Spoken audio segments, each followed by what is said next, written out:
देखो प्रश्नावली 5.2 का प्रश्न नंबर 4। एपी 3, 8, 13, 18 का कौन सा पद 78 है।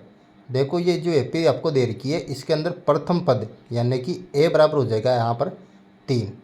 ठीक है, अब मैं सारवंत्र ज्ञात कर लूँगा। सारवंत्र को हम डी से संकेत करते हैं और डी कैसे निकालते हैं, आप जो है दूसरे पद में से पहला पद घटा दो, तो मैं 8 में से 3 घटा दूंगा यहाँ पर।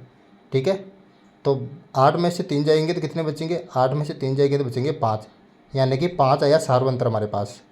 और कौन सा पद यानी कि आपको जो है एन ज्ञात करना है इसमें, और ए एन यानी कि एनवा पद जो हो जाएगा इसमें अंतिम पद वो हो जाएगा यहाँ पर 78। ठीक है, अब जो है एनवा पद ज्ञात करने का सूत्र लिख लूँगा मैं नीचे।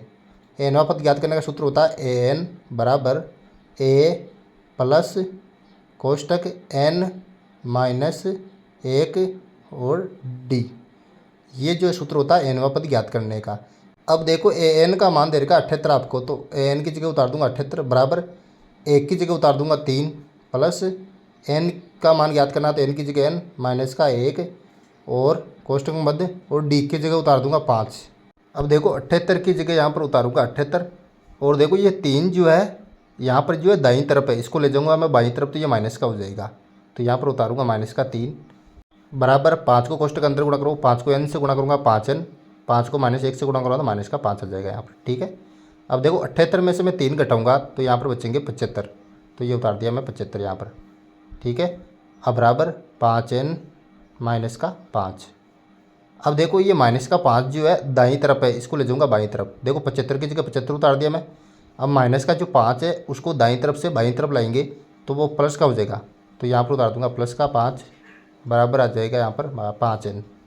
ठीक है, अब देखो 75 और 5 को मैं जोड़ूंगा, 75 और 5 को जोड़ूंगा तो 80 बराबर 5n आ गया मेरे पास। अब देखो 5 जो है n के साथ गुणा में तो उसको ले जाओ 80 के भाग में उधर, तो n बराबर 80 बटे हुए के अंदर आ जाएगा यहाँ पर 5।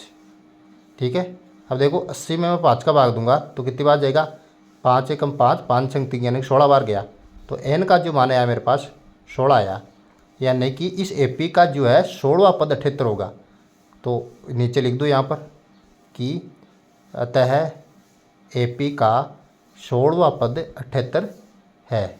इस प्रकार से जो है आसानी से इस प्रश्न को हल कर लेना है।